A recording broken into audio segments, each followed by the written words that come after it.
Kedengaran nih suaranya shalom. Puji nama Tuhan kita bisa ada di tempat ini memberikan waktu kita untuk memuji dan memuliakan nama Tuhan. Namun sebelum itu saya mengajak kita semua untuk berdoa terlebih dahulu. Kita siapkan hati dan pikiran kita. Terima kasih Bapa, terima kasih Yesus atas kasih karunia-Mu, atas panggilan-Mu Tuhan, kami boleh ada di tempat ini. Satu persatu boleh datang mengisi firman-Mu di tempat ini dan kami memuji nama Engkau Tuhan. Biarlah Engkau hadir Tuhan dan biarlah perkenanan-Mu saja Bapa yang hadir di tengah-tengah kami. Terima kasih Yesus, kami sambut ibadah ini hanya dalam Tuhan Yesus Kristus. Haleluya. Amin. Yang bersuka cita boleh lambaikan tangannya dong. Oke. Hari ini saya mau mengajak kita semua untuk menyatakan bahwa hari ini adalah hari yang terbaik. Lagunya cukup baru.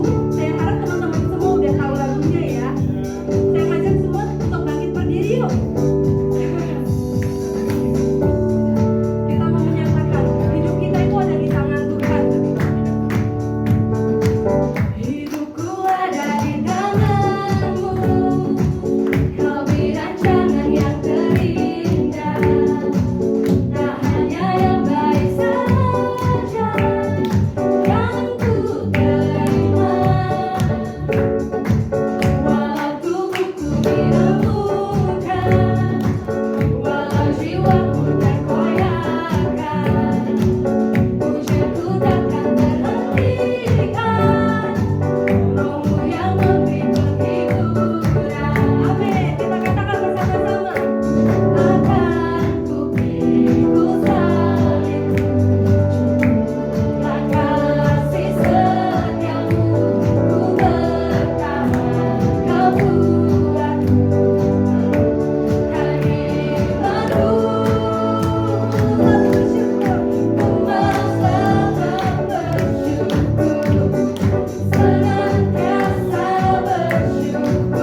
tapi semuanya mau memuji Tuhan. Saat ini kita akan menyiapkan hati dan pikiran kita. Kita mau mendengarkan kebenaran firman Tuhan. Mari kita buka hati kita masing-masing. Kita siapkan tanah hati kita. Karena yang terpenting adalah tanahnya, adalah hati kita. Kalau hati kita mengeras, percuma firman Tuhan mau sekeras apapun masuk. Kalau misalnya kita mengeraskan hati kita, firman Tuhan itu akan mental. Mari kita angkat pujian ini.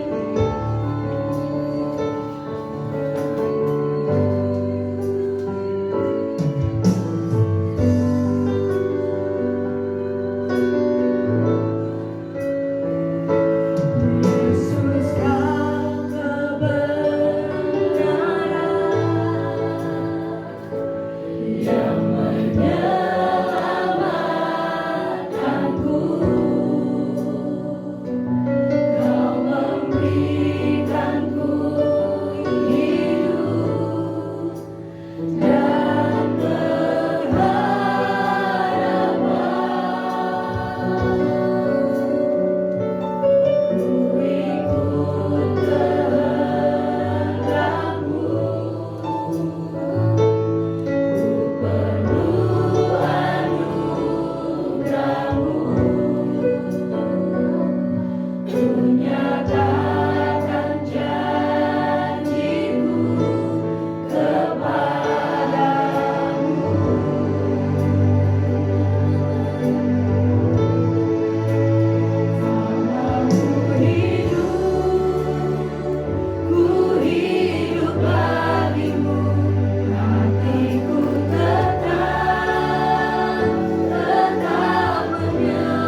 kita berdoa. Boleh kita berdiri bersama-sama menyelesaikan lagu ini.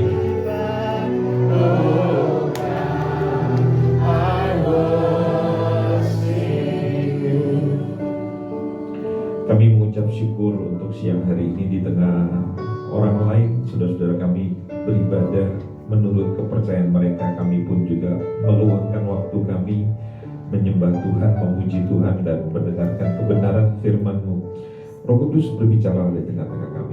Demi nama Tuhan Yesus Kristus kami berdoa dan merindukan kebenaran-Mu yang ajaib. Yang diberkati Tuhan, sama-sama kita katakan silakan duduk. Mungkin kalau terlalu sesak di situ masih ada kosong begitu. Nah, Bapak Ibu saudara kasih Tuhan, siang hari ini saya akan bicara tentang apa itu nama istilah dosa di balik dosa. Jadi semua dosa kita itu ada penyebabnya gitu. Jadi yang menjadi penyebab kenapa orang begitu banyak melakukan bukan sekedar kesalahan, ya, tapi dosa.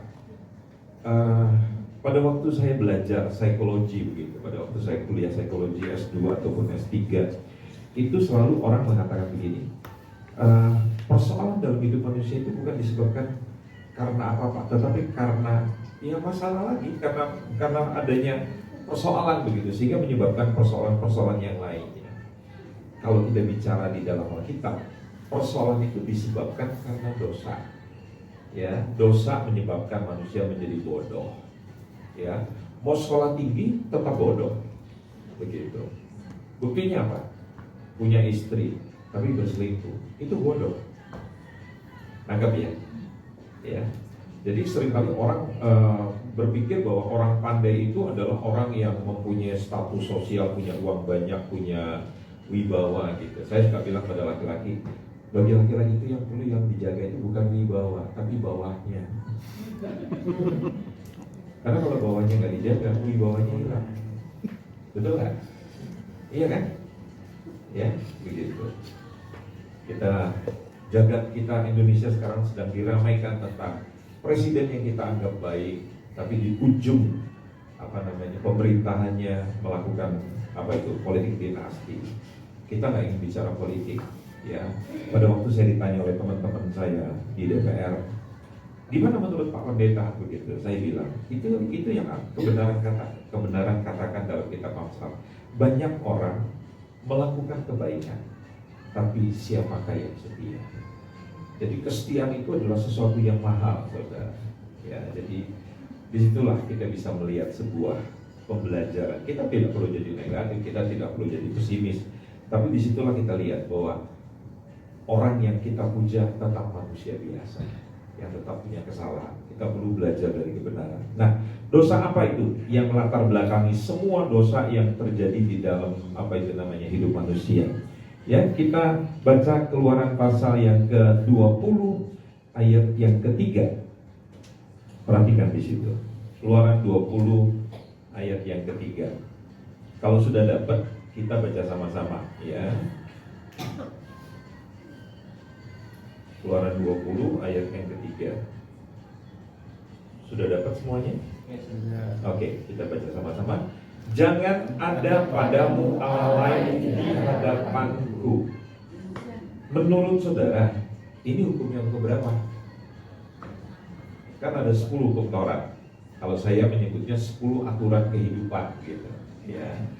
Saya kan latar belakangnya muslim, besar di pondok pesantren begitu. Jadi saya mau tanya dulu pada saudara, saya tidak suka menyebutkan 10 hukum Taurat gitu, tapi saya mengatakan 10 aturan kehidupan gitu.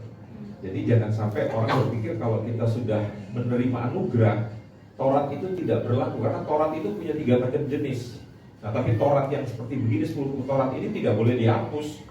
Kenapa? Karena firman Tuhan bilang sampai nanti dunia selesai, tidak ada satu noktah iota pun dalam hukum Taurat itu yang terhapuskan begitu. Karena kalau terhapuskan bahaya. Kalau terhapuskan berarti kita diizinkan berzina. Kalau terhapuskan kita diizinkan mencuri gitu. Bisa ngerti ya? Kalau terhapuskan kita boleh tidak menghormati orang tua gitu. Nah, aturan yang pertama ini dikatakan jangan ada padamu ilah lain di hadapanku. Bahasa lainnya, jangan ada Tuhan yang lain, Allah yang lain. Nah sekarang saya mau tanya jujur nih buat kita yang hadir siang hari ini. Menurut saudara, kita ini termasuk saya gitu, kita tuh punya ilah-ilah yang lain gak sih sebetulnya? Selain yang namanya Tuhan Yesus Kristus yang kita sembah, ada gak saudara mempunyai ilah yang lain? Ayo jujur. Ada ya? Ya. Penyembahan kepada ilah lain itu bukan seperti orang-orang di kampung-kampung di zaman dulu menyembah patung, ya, menyembah apa kalau orang Chinese itu pekong kayak begitu ya. Bukan itu. Karena ilah zaman modern itu bukan seperti itu. Dan saya mengatakan begini, kalau orang itu benar pada hukum yang pertama, aturan yang pertama, maka dia akan benar pada 9 aturan yang selanjutnya. Tapi kalau orang tidak benar pada aturan, ini Mbak, di depan sini ada yang kosong. Sebelahnya, kalau ada yang mau ikut. Jadi saudara tahu, jadi kalau satu tidak benar, maka sampai yang ke-10. Jadi saya mengatakan begini, kenapa kita kok selalu, kan Alkitab bilang, jangan mengingini barang yang dimiliki oleh orang lain. Kita kadang-kala itu menjadi apa tuh namanya, cemburu gitu. Berapa orang di sini orang Papua? Ada orang Papua? Tapi kita kadang-kala lebih irian dari orang Papua. Ngerti? Iri dengan suksesnya orang, iri dengan apa yang orang lain pakai, gitu ya. Saya pakai iPhone 13, dia udah punya 15, padahal jabatan di bawah saya. Ya. Masa gue pakai mobil Agia, si setan itu pakai mobil yang lebih mahal dari mobil gue, Fortuner gitu. Ya, padahal kan jabatanku lebih tinggi, padahal gue cuma pakai mobil 1 juta umat begitu. Kita menjadi cemburu dengan orang lain. Ya, setuju nggak? Kita lihat orang lain pakai emas yang tebel, kita jadi stres gitu. Padahal belum tentu emas kan? Kayak gitu. Pembantu saya tadi pagi lihat saya gosok gelang saya ini. Kenapa sih Bapak rajin gosok gelang Bapak? Ya karena bukan emas, tapi perak, makanya bisa digosok dalam beberapa waktu sekali gitu. Ya, teman saya bilang ini, masa pendeta pakai gelang kayak begitu, itu kan mahal banget. Saya bilang, menurut lo nih gelang gue berapa harganya? Ya kira-kira 60-70 juta lah. Saya bilang gundul pun 60-70 juta. 60-70 juta mendingan saya pakai buat pelayanan, buat menolong orang-orang yang lebih susah, karena saya punya tempat asuhan kan begitu. Ya, ini cuma perhiasan biasa saja, tidak terlalu mahal gitu. Ya, kita kadang-kadang suka cemburu sama orang lain gitu. Penyebabnya di mana? Ya itu karena kita punya berhala. Ya, jadi Allah lain itu adalah berhala. Berhala apa? Adalah sesuatu yang kita utamakan, yang kita andalkan di luar Tuhan. Itu namanya berhala. Itu ilah lain. Jadi orang yang biasa kuat dalam penyembahan berhala, paralelnya apa? Dia akan melakukan perzinahan. Makanya Anda lihat ke Thailand, karena penyembahan berhalanya kuat, ya, kehidupan seksualnya juga di sana tinggi banget, penjualan perempuan apa segala macam. Bukannya perempuan sekarang, apa tuh namanya, LGBT-nya juga kuat sekali. Di kita ini kan terus terang terjaga karena kita masih punya NU dan Muhammadiyah gitu. Kalau nggak ada NU Muhammadiyah, cuma Kristen aja, mungkin dari dulu LGBT udah subur di tempat kita begitu. Mungkin kita juga yang kelakuannya kayak Ivan Gunawan gitu, yang agak mirip-mirip begitu juga diizinkan begitu. Ya, kalau sekarang kan kita masih ada yang jaga gitu. Begitu kita mulai agak melambai sedikit, orang mulai bicarakan kita. Jadi kita mulai takut, belajar maco gitu. Pelariannya kemana? Jadi personal trainer kan, N1, N2, N3, N-bear, badannya keren-keren, tapi orientasi seksnya kemana? Gay kan? Ya, jeruk makan jeruk begitu. Nah, saya akan memperlihatkan bahwa kita semua itu sebetulnya punya penyembahan berhala, punya berhala yang di dalam diri kita. Kita baca dulu yuk Keluaran pasal yang Keluaran, kitab Roma pasal yang pertama ayat yang ke-25.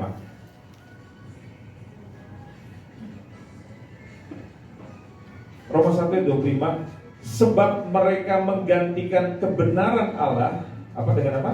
Dengan dusta dan memuja dan menyembah makhluk dengan melupakan penciptanya yang harus dipuji selama-lamanya. Amin. Kalau di dalam bahasa Inggrisnya, ya, di situ dikatakan, saudara-saudara, apa yang kita puja, apa yang kita sembah, itu kita akan melayani Dia, gitu. Dan bahkan di sini kita menggantikan pencipta dengan ciptaannya. Ya, itu kehidupan kita. Nah, seorang musisi yang terkenal namanya Bob Dylan, itu dia pernah bilang begini, saudara. Anda pasti harus melayani seseorang atau sesuatu. Jadi maksudnya gini, apa yang kita puja itu akan membuat kita mau berjuang untuk melayani itu. Coba saudara lihat, sebentar lagi tanggal 18 November ada konser. Apa itu? Coldplay. Karena itu menjadi grup musik, sesuatu yang menjadi idol, yang kita idolakan. Orang itu rela membeli tiketnya itu berapa puluh ribu ya tiketnya? Juta. Oh, juta ya? Saya pikir cuma 10 ribu loh, cuma 20 ribu atau 50 ribu atau 100 ribu mereka mau. Ya, anak saya nomor 3 kemarin cerita, aku karena nggak jadi pergi Pak sama teman-teman karena nggak ada tugas dari perusahaan. Tiketku laku, satu tiket itu 8 juta. Lalu dia beli nggak segitu. Nah, saya mikir, saudara, hanya untuk sesuatu yang grup yang dipuja, orang itu bisa membayar 8 juta. Tapi 8 juta itu bukan tiket termahal loh. Masih ada yang puluhan juta. Belum lagi yang di VVIP. Jadi orang berani berkorban untuk berhalanya, untuk grup yang dipuja. Setuju kan? Saya pernah melihat adat istiadat orang Batak. Ulos yang dilelang itu saya tahu banget di pasar Impres itu nilainya berapa. Tapi hanya karena demi harga diri dan orang dia ingin dipuja begitu ya, ulos itu sampai dihargai sampai bukan berapa juta, puluhan juta, tapi lebih dari 100 juta. Padahal ulos itu cuma modalnya berapa ratus ribu saja. Sesuatu yang dipuja itu membuat kita itu berani untuk melayani, mengorbankan segala sesuatu. Nah, makanya kelihatannya gini, apa yang saudara spend dalam hidup saudara setiap hari, itulah hati saudara. Makanya saya bilang begini, jangan percaya sama laki-laki. Kalau ada laki-laki bilang, saya cinta sama kamu, tapi setiap makan selalu lupa bawa dompet. Ini kan laki-laki seperti gini kan cerdik seperti ular, kurus seperti kampret.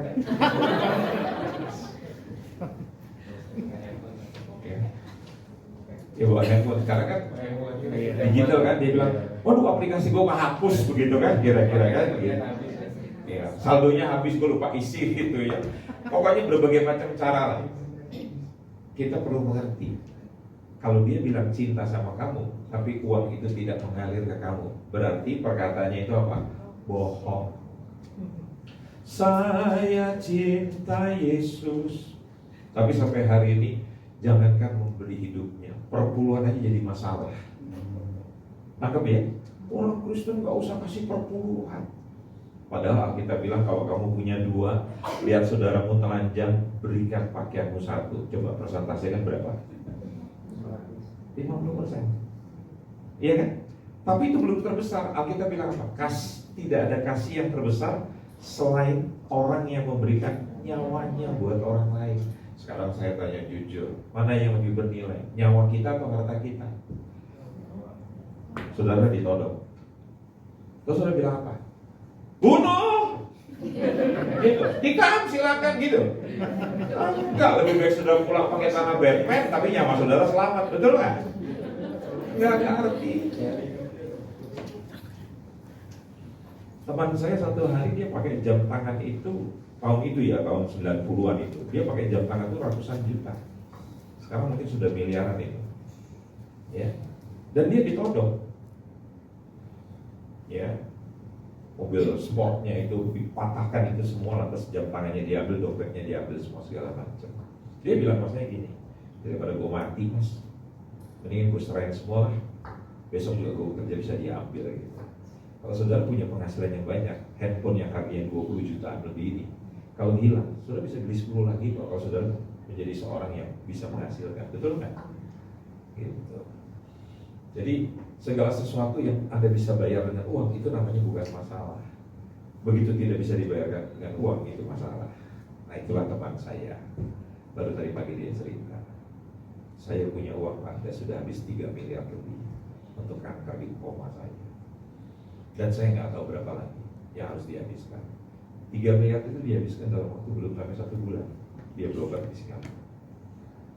Ya, jadi kalau Anda bertuhankan uang dan Anda berpikir dengan uang semua masalah bisa beres, nah itu belajar dari masalah teman saya. Uang tidak bisa membereskan masalah, jadi dia akan stres di situ. Nah, saya akan tunjukkan beberapa ala-ala palsu ya di dalam kehidupan kita. Satu namanya romantisme.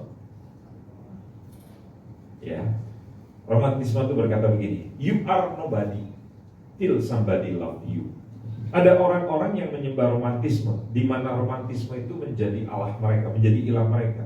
Dan kalau Tuhan kita itu namanya cinta, dan saat kita tidak menemukan cinta, maka seakan-akan Tuhan kita yaitu cinta itu seolah-olah apa itu namanya, mengutuki kita gitu. Ya, jadi kita akhirnya apa? Kok dalam hidup ini nggak ada orang yang care sama gua, nggak ada orang yang sayang sama gua, nggak ada orang yang peduli sama gua gitu. Ada nggak yang kayak begitu? Ya. Waktu saya mempunyai istri dan waktu saya tidak mempunyai istri karena dia meninggal dunia karena kena COVID gitu. Ada sebuah perbedaan. Banyak orang tanya begini, waktu Pak, apa bedanya Pak? Bapak punya istri dan Bapak tidak punya istri? Kalau saya punya istri, saya sakit, pasangan saya tahu dan dia bertanya, dan lantas dia melakukan sesuatu. Tapi kalau sekarang saya sakit, nggak ada yang peduli dengan saya. Kalau saya nggak cerita pada anak menantu saya, ya mereka tidak tahu bahwa saya sakit karena kan saya tidur sendiri ya. Dan kalau badan saya panas sama segala macam, nggak ada orang yang care pada saya. Dan itu kalau nggak hati-hati bisa menimbulkan rasa, kok nggak ada orang yang peduli pada saya, gitu. Ya, kalau saudara bilang bahwa laki-laki tidak bisa hidup tanpa istri, saya sudah 3 tahun, saudara. Ya, dan untuk menikah lagi itu adalah sesuatu yang tidak mudah. Artinya harus mengulangi lagi. Salah satunya apa? Berantem. Gitu. Makanya kalau yang sampai sekarang belum menikah, saya mau kasih tahu, udah nggak usah menikah. Yang mau menikah tahun ini batalkan. Kalau saudara ketawanya nggak enak gitu. Ini bagi yang belum menikah. Kalau yang sudah menikah ya sudah, nikmatilah salibmu masing-masing begitu. Loh kenapa? Karena orang menikah itu kan kata kita mencari masalah, gitu. Jadi kalau saudara sekarang nggak menikah, itu jauh lebih bahagia. Masih ingat nggak lagu Gustus? Begini nasib jadi bujangan, terus kemana saja asalkan suka, tiada orang yang melarang. Kalau sudah menikah jangan coba-coba, jangan nggak pulang terlambat aja. Istriku bisa bilang salibkan dia, salibkan dia. Terus saya ini bilang apa? Nasib senang walaupun tak punya uang. Kalau pernikahan nggak punya uang, wah itu cari masalah saudara-saudara. Ya, jadi makanya kalau saudara-saudara sampai hari ini belum menikah walaupun usia sudah jatuh tempo gitu ya, udah berbahagia aja. Saudara nggak akan mengalami kesusahan seperti itu. Dan saya betul-betul nikmatin 3 tahun ini. Saya mau pergi kemana-mana nggak ada masalah. Gitu. Bahkan teman saya baru menikah, baru istrinya meninggal 1 tahun, menikah, punya masalah. Masalahnya apa? Anak sulungnya tidak setuju. Dan begitu papanya nekat nikah, anaknya pergi dari rumah, meninggalkan gereja mereka, pindah ke gereja yang lain. Saya ditanya bagaimana? Kalau saya dulu waktu masih muda menikah, izin orang tua. Tapi kalau sekarang saya sudah berumur menikah, ya tanya anak dong. Jangan sampai kalau menikah hanya demi kesenangan kita, terus hubungan kita sama anak-anak menjadi putus. Nah itu namanya tidak wise. Gitu. Nah ini problem saudara, ya. Jadi kadang-kadang kita marah dengan pasangan kita marah dengan pria, kita marah dengan teman-teman kita. Kalau apa yang kita harapkan itu tidak kita dapatkan, itu apa? Perhatian, kasih sayang. Kok lu gak care sama gua? Ya. Orang yang punya masalah dengan gambar diri itu juga akan apa namanya berdampak pada hubungan segala macam. Ada lagi yang disebut eating disorders, apa itu? Gangguan makanan, selalu merasa kegemukan, kurang cantik, kurang tampan, udah di laser, udah kebening tapi nggak bening-bening. Ya, saya punya seorang teman guru besar penyakit kulit gitu. Betul ya, muka saya ini kan banyak flek. Bukan karena usia saya memang sudah di atas 60-an, tetapi apa namanya dari muda saya udah begini. Kenapa? Karena saya nggak pernah pakai yang namanya sunblock. Saya cuma taunya sunblock. Ya, jadi karena nggak pernah pakai kayak model-model kayak begitu, ya sudah. Gitu. Nah kemudian saya datang ke teman saya, seorang profesor guru besar penyakit kulit, dan dia terkenal sekali. Ya. Saya bilang gini, udah Mbak, aku dirawat aja gitu. Terus dia bilang gitu, mesti di laser. Tapi di laser itu nggak akan hilang, cuma hanya mengurangi saja. Itu hanya menguntungkan dokter-dokter kecantikan, katanya begitu. Jadi gimana? Ya sudah, terima nasib padanya. Atau kamu sudah banyak yang mencintai, kamu punya istri dan anak-anak begitu. Ya, bukan berarti tidak perlu dirawat ya. Sekarang sudah begini, jangan sampai ditambah lagi nanti lukisannya begitu. Flek-fleknya jangan ditambah lagi ya, dirawat mumpung masih bisa dirawat. Tetapi orang yang punya masalah begini, akhirnya apa? Dia jadi minder. Dia jadi orang yang luka. Dan kalau kita sudah menikah, kita kecewa dengan pasangan kita. Terus kita coba mengatur pasangan kita lihat, kamu dulu tuh ganteng, kok sekarang jelek begini. Kamu dulu cantik, tapi kok sekarang jelek. Makanya saya bilang waktu itu kan, kalau menikah itu gak perlu sama orang cantik, gak perlu sama orang ganteng. Sampai tua gak, orang jelek ini akan tetap jelek terus begitu.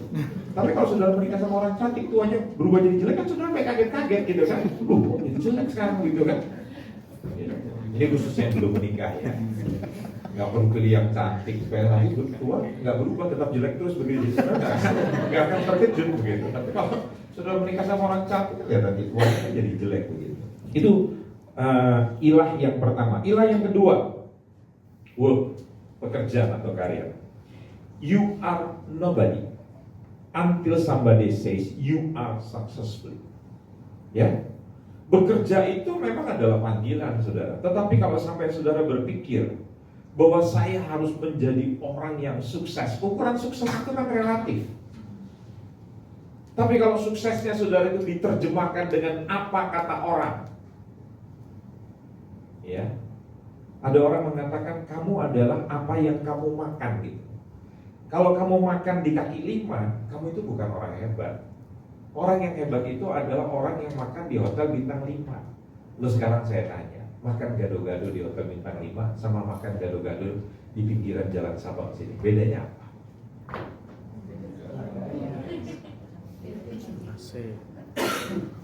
Ini dibeli di pinggir jalan paling cuma 10.000, 12.000. Kalau di supermarket ini paling harganya sekitar 6.000, 7.000. Karena ini kan apa ini? pH-nya 8,6. Tapi ini nggak baik dibuat minum obat. Karena kalau saudara minum obat, obatnya jadi netral. Ini bagus buat apa? Buat muka, cuci muka itu bagus, buat kecantikan bagus. Tapi ini nggak bagus buat minum obat. Obatnya jadi netral. Kalau minum obat pakai air biasa aja. Begitu, nggak usah pH-nya tinggi. Tapi ini kalau di hotel, ini menjadi mahal sekali. 35.000. Itu minumnya apa? Kelebihannya apa? Minumannya sama, kelebihannya apa? Gengsinya aja, dan Anda beli suasana. Hasilnya kalau diminum, itu seperti Anda makan gado-gado di pinggir jalan sama gado-gado di hotel. Nanti sampai di jamban, hasilnya sama kan? Yang di hotel keluarnya mas koki gitu. Sama, lele kuning juga. Itu kalau Anda mengerti pemahaman. Tapi kan Anda terobsesi dengan kata-kata orang gitu. Akhirnya apa? Saudara menjadi orang yang narsis begitu. Saudara merasa bahwa identitas saudara itu di dalam pekerjaan. Begitu pekerjaan itu kan amanah. 10 tahun bupati, wali kota, presiden, semua paling ramah bisa menjadi pemimpin. Habis itu mereka harus kembali lagi jadi manusia biasa, betul kan? Teman-teman saya sudah mengabdi di militer lebih daripada 30 tahun. Ada yang pangkatnya kolonel, ada yang pangkatnya mayor jenderal. Teman saya yang paling baik, salah satu yang paling baik itu adalah letnan jenderal TNI Angkatan Darat. Oh, ada satu lagi, Marskal Madia, bintang 3 juga, masih Tongkol itu. Itu teman baik saya. Gitu. Sudah pensiun, sekarang jadi orang biasa, sama seperti kita semua begini. Jadi orang sipil lagi, bisa memilih pemilu besok. Begitu. Semua ada batasan waktu. Tetapi seperti kayak Pak Abel Mantiri, dia cerita begini pada saya. Tahu nggak Pak Andreas? Begitu saya pensiun jadi dubes, sebelum jadi dubes kan dia sempat jadi kasub TNI. Pak Abel Mantiri, istri juga sudah meninggal dunia duluan sama seperti saya. Gitu. Dia bilang, puluhan tahun Pak, saya itu naik mobil selalu dibukakan, ditutupkan sama ajudan-ajudan saya. Begitu saya tidak lagi punya jabatan, saya naik mobil sendirian Pak. Sampai jalan itu pintunya dalam keadaan terbuka. Karena biasanya ada yang menutup, kali ini nggak ada yang menutup. Nah itu, makanya saudara bersyukur ya, masih bisa naik mobil sendirian gitu kan. Saya sampai hari ini ditanya, Pak Andes kalau naik mobil nyetir sendirian? Saya bilang nyetir sendiri, kalau nyetir berdua, saya ditangkap polisi. Kan nggak mungkin saya nyetir sambil pangkuan sama pasangan, kan nggak mungkin begitu. Pasti nyetir mobil sendiri. Ya, yang ketiga, body. Ya, tubuh, kecantikan. You are nobody until somebody says you are good looking. Tubuh saudara itu bisa jadi berhala loh. Benar kan? Bayangin, mau pergi kerja aja membutuhkan waktu berjam-jam. Pakaian satu lemari dikeluarkan semua, kok nggak cocok, semua nggak cocok. Nanti udah pakaiannya cocok, lantas bandonya nggak cocok, anting-antingnya nggak cocok, lantas tasnya, terus belum sepatunya pakai high heel, apa yang ceper, apa yang mangap di depan, gitu kira-kira. Ya. Sebetulnya bukan masalahnya nggak cocok, tapi kepala kita yang nggak cocok begitu, kepala kita yang koplak begitu. Bisa ngerti nggak maksud saya? Ya, jadi hati-hati, kita terobsesi sampai pada akhirnya nanti kalau kita menua, kita akan kaget, semua serba melorot, betul kan? Pernah dengar cerita Mongol? Dia mamanya itu, bukan mamanya, omanya itu mentato, dia punya alis, disulam alisnya begitu. Sampai satu saat mulai tua, apa yang terjadi? Melorot. Supaya tidak melorot apa? Tiap pagi sebelum berangkat mau kemana-mana, mau ibadah begitu, dia kompres dulu pakai es, sehingga tetap itu. Begitu kena panas, melorot. Nah kalau saudara memuja pada kecantikan, itu akhirnya kecewa. Lihat perempuan-perempuan udah 40, sudah mulai kelihatan ada gurat-guratnya di sini, betul nggak? Ada wanita-wanita yang sudah melahirkan, perutnya gimana? Ada nyanyiannya kan? Dari pulau dan benua. Apa itu bahasanya? Stretch marks. Saya pikir masih urusan perutnya Pak Damai, karena dia tidak pernah melahirkan, ya kan? Nah itu. Apalagi yang terakhir, kepastian. You will not rest until you know for sure. Wah, ada banyak orang tuh kok hidup itu menjadi tidak tenang gitu. Semua dia mesti make sure dulu, mesti pasti dulu. Kalau gue nikah, gue berpikir gini, orang ini kira-kira seperti yang gue harapkan enggak? Dia nggak boleh salah. Begitu dia menikah, ternyata laki-lakinya joroknya minta ampun, kentut di mana-mana. Oh, gitu. Ada teman saya begitu sudah. Dia pukul mata istrinya. Satu hari dia cerita pada saya, waduh Pak, perempuan yang saya anggap anggun nonton bareng sama saya Pak, nonton TV, bisa tiba-tiba ada bunyi prepet. Saya ngomong jujur loh saudara, itu tipe perempuan yang terbuka, apa adanya. Mendingan begitu kan, sehingga pada waktu bunyi kita punya kesempatan untuk menyelamatkan diri. Daripada tidak ada bunyi, tiba-tiba hadirat berubah kan, gitu. Tidak bisa di tempat. Nah itu kita nggak bersyukur gitu ya. Sebaliknya juga ada seorang istri bilang gini, waduh suami saya Pak, kalau tidur kayak babi. Saudara ngerti nggak? Laki-laki itu kalau tidur berbaring itu ada maknanya. Misalnya gini, dia laki-laki gini, itu tipe laki-laki yang romantis. Ya, nanti kalau dengarkan pasangan saudara. Tapi ada laki-laki yang tidurnya begini.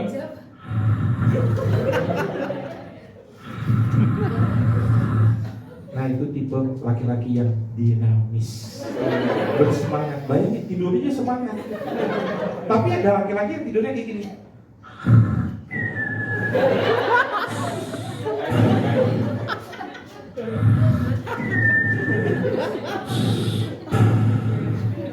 Itu tipe laki-laki yang kreatif. Bayangkan tidur aja ada banyak inovasi.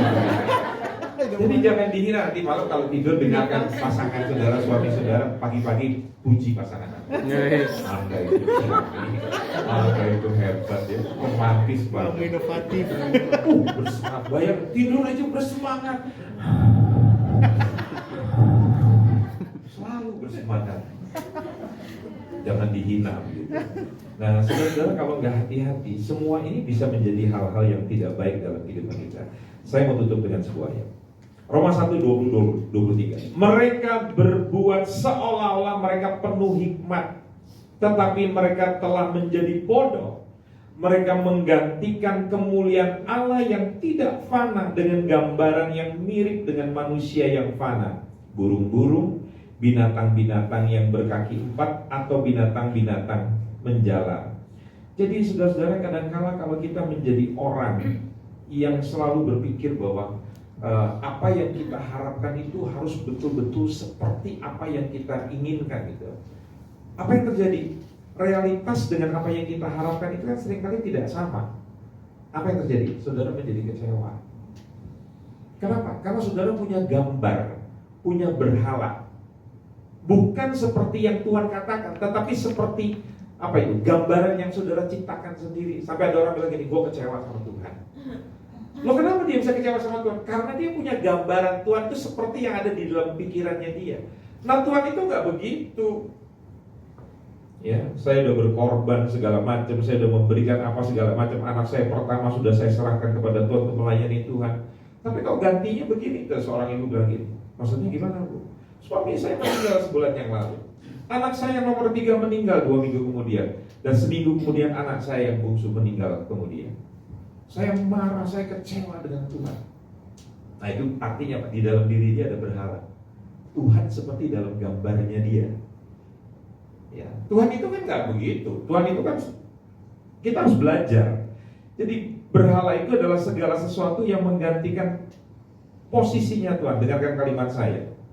Seorang yang bernama Richard Case itu pernah menulis dalam buku yang judulnya adalah apa itu? The Idol Factory. Dia bilang begini.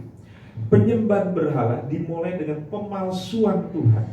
Karena hanya dengan Tuhan yang palsu, seseorang dapat tetap menjadi pusat kehidupan dan merasa memiliki otonomi atas hidup dan masa depan mereka. Lihat gereja pada hari ini.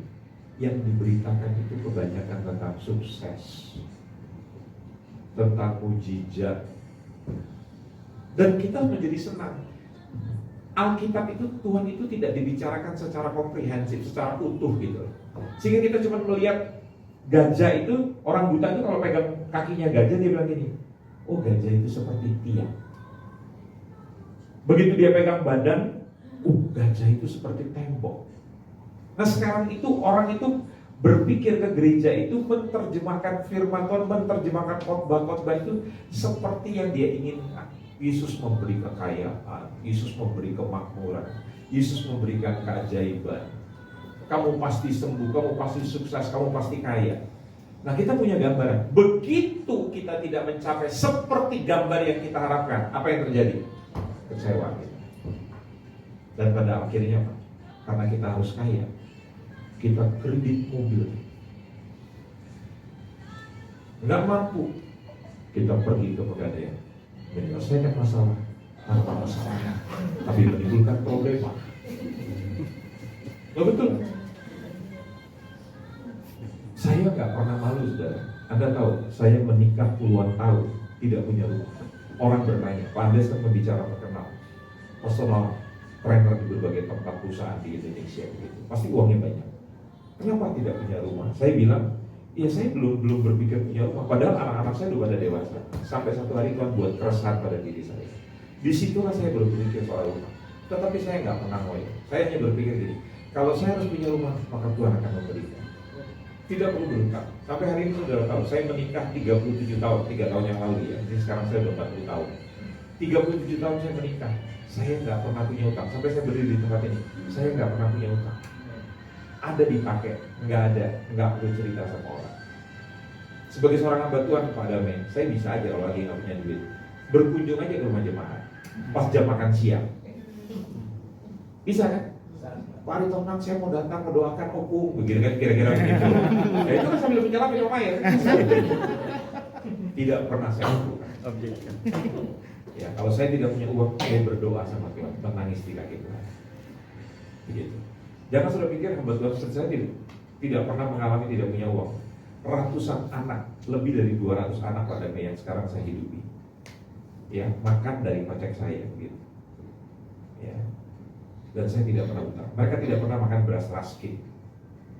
Ya, saudara punya berapa anak kok? Kuatirnya besar banget ya. Gitu. Saya belajar mempercayakan. Kenapa? Karena saya tahu bahwa Tuhan yang saya sembah itu Tuhan yang hidup. Jadi jangan ada berhala lagi. Amin. Mari kita berdoa.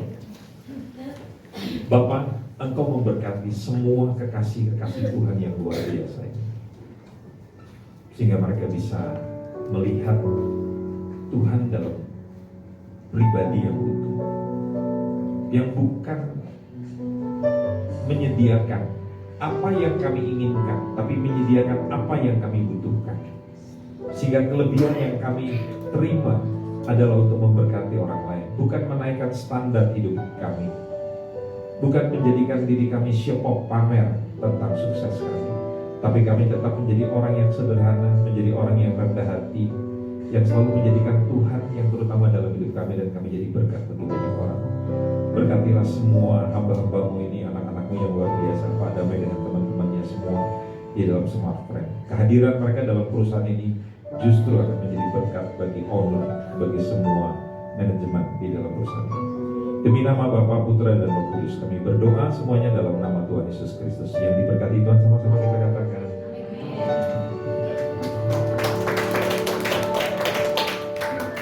Bapak Ibu, kita mau berdoa syafaat. Mari kita bersatu dalam doa. Tuhan, terima kasih Tuhan buat kebenaran firman-Mu yang telah disampaikan oleh Bapak Pendeta Andreas. Tuhan, biar benar Tuhan, hidup kami Tuhan selalu berjalan dalam kebenaran-Mu Bapak. Biar benar Tuhan, kami selalu disempurnakan Tuhan, bukan tentang apa kata orang lain Tuhan. Kami berdiri Tuhan bukan atas kemegahan harta atau apa yang kami miliki Tuhan, tapi benar Tuhan apa yang Kau katakan Tuhan, bahwa hidup kami berharga di mata-Mu Tuhan. Kau pandang mulia Tuhan, karena kasih-Mu yang terlebih dahulu mengasihi kami Tuhan, itu menjadi pegangan hidup kami Bapa. Tuhan, secara sepakat Tuhan kami juga memberkati Bapak Pendeta Andreas Tuhan. Terima kasih Tuhan buat setiap pelayanannya Tuhan. Kau terus berikan Tuhan kasih yang tanpa syarat Tuhan untuk mengasihi Tuhan buat anak-anak yang Dia pimpin Tuhan, atau yang Dia dalam pelayanannya Tuhan. Berkati Tuhan buat setiap keperluan Tuhan, buat panti asuhannya Tuhan, atau buat jemaatnya Tuhan. Aku percaya Bapa, Kau Allah yang senantiasa memelihara Tuhan segala apapun yang diperlukan Tuhan. Segala benar Tuhan nyata kuasa-Mu Tuhan, bahkan orang yang mengandalkan Engkau Tuhan, orang yang berseru-seru kepada Engkau Tuhan, gak akan Engkau biarkan Tuhan kekurangan Tuhan, tapi Engkau Allah yang memberikan berkat-berkat melimpah Tuhan, sukacita melimpah Tuhan, hati yang penuh dengan damai sejahtera Tuhan buat Bapak Pendeta Andreas Tuhan untuk melakukan segala pelayanannya Tuhan. Diberkatilah Tuhan juga kemanapun dia melangkah Tuhan, ketika dia ke perusahaan Tuhan, ketika kemanapun Bapak, biar benar Tuhan beliau Tuhan selalu memberitakan firman-Mu Tuhan, dan banyak pribadi-pribadi Tuhan yang mengalami firman-Mu Tuhan, yang dipulihkan, yang dimenangkan Tuhan, yang merdekakan Tuhan, karena Engkau Allah Kristus yang setiasa Tuhan beserta dengan Bapak Pendeta Andreas Tuhan. Berkati juga buat keluarganya Tuhan, anak-anaknya Tuhan, biar benar Tuhan seisi rumahnya Tuhan selalu Tuhan diberkati oleh Engkau Tuhan, dan percaya pada Engkau Tuhan. Tuhan, secara sepakat juga Tuhan kami berdoa untuk bangsa kami, bangsa Indonesia, bangsa tercinta Tuhan. Terima kasih Bapak, kami telah dilahirkan di tengah-tengah bangsa ini Bapak. Kami merasakan Tuhan berkat-berkat yang berlimpah Tuhan bangsa ini Tuhan.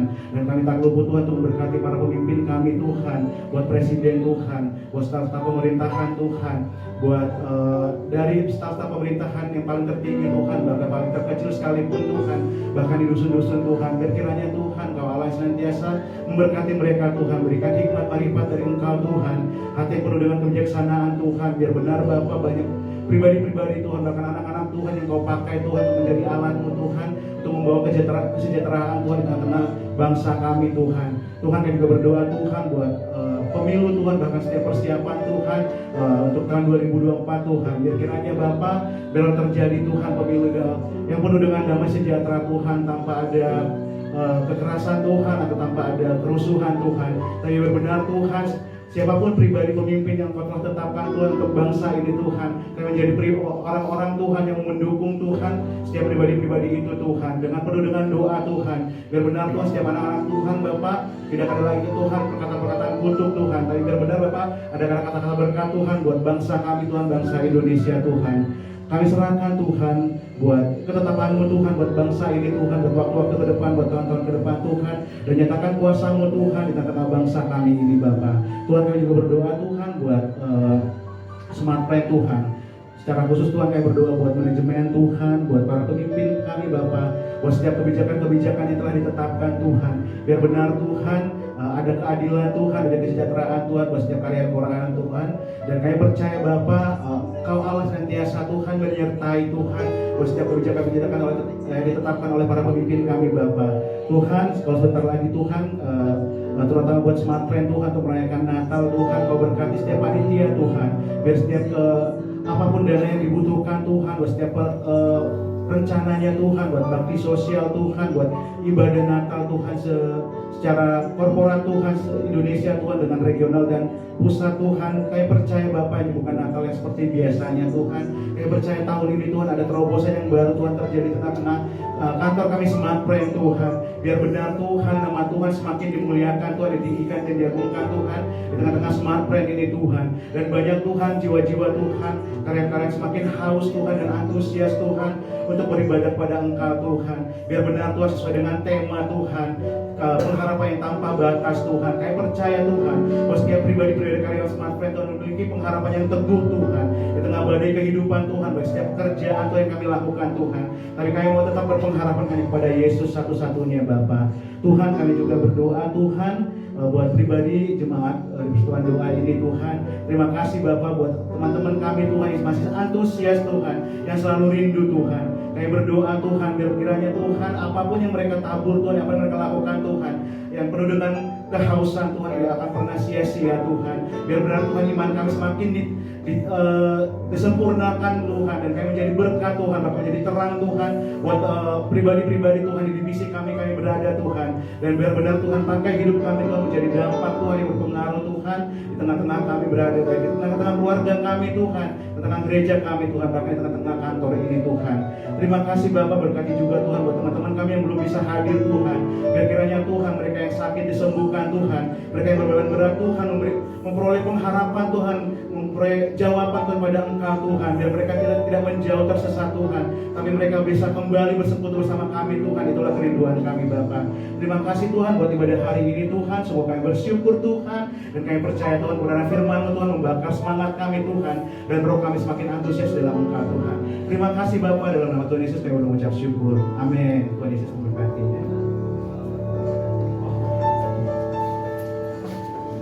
Saya jemput kita berdiri bersama-sama. Kita akan berdoa. Sebentar kami akan kembali ke pekerjaan kami masing-masing. Jadikan kami orang-orang yang bertanggung jawab, orang-orang yang bekerja dengan keras, bekerja dengan cerdas, bekerja dengan cepat. Dan kami betul-betul diliputi oleh pengetahuan, oleh pengertian, oleh hikmat Tuhan yang luar biasa. Sehingga apa yang dihasilkan betul-betul menyenangkan hati Tuhan, memuliakan Tuhan. Mari kita angkat tangan-tangan kita di hadapan Tuhan. Terimalah berkat daripada Allah Bapa, daripada anak Allah yang tunggal Tuhan kita Yesus Kristus, di dalam persekutuan Allah Kudus, memberkati saudara sekalian, mulai hari ini sampai Tuhan datang pada kali yang kedua. Yang diberkati Tuhan sama-sama kita